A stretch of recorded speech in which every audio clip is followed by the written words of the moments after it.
Hello বন্ধুরা, এখন আমি আপনাদের দেখাতে চলেছি সমুদ্র থেকে মাছ ধরে নিয়ে আসে কিভাবে জাল থেকে মাছগুলোকে ছাড়াচ্ছে। দেখুন, এই হচ্ছে জাল। দেখুন সমুদ্রে জালটা পড়ে আছে, একদিক থেকে ওরা ঝেড়ে ঝেড়ে কি সুন্দর মাছগুলোকে এক জায়গায় করছে। দেখুন, আপনাদের এখন আমি সেই দৃশ্যই দেখাবো এবং কত রকমের মাছ জালে উঠেছে সেটাও দেখাবো। দেখুন,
তাহলে বন্ধুরা দেখলেন সমুদ্রে থেকে মাছ ধরে এনে জালগুলো কেমন এক সাইড থেকে ঝেড়ে ঝেড়ে মাছগুলো এক জায়গাতে জড়ো করে।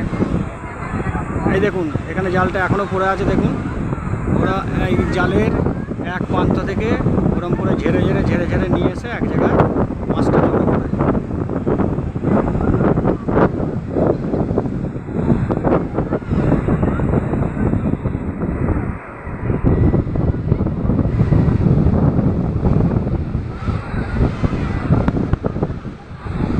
দেখুন কত লোক ওই জাল থেকে যে মাছগুলো ঝেড়ে তুলছে সেটা দেখছে। দেখুন কত লোক। দেখুন,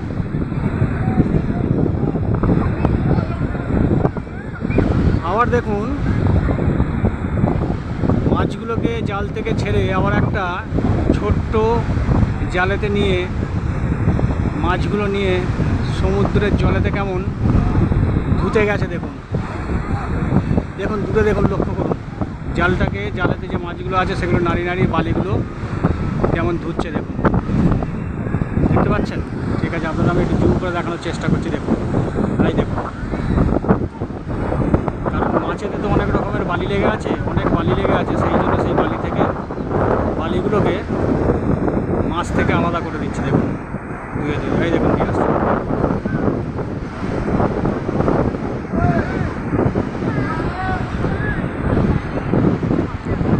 কত লোক এসছে দেখুন এই দৃশ্য দেখার জন্য।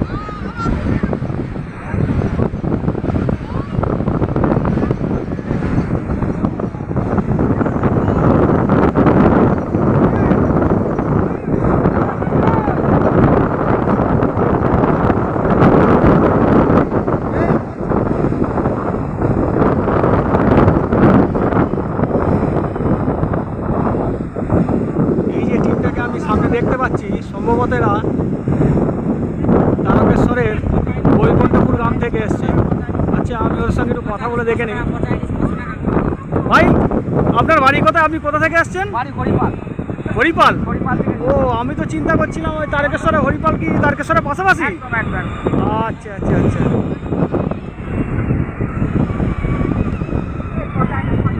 ওকে, বাই, দেখা হবে নেক্সট ভিডিওতে।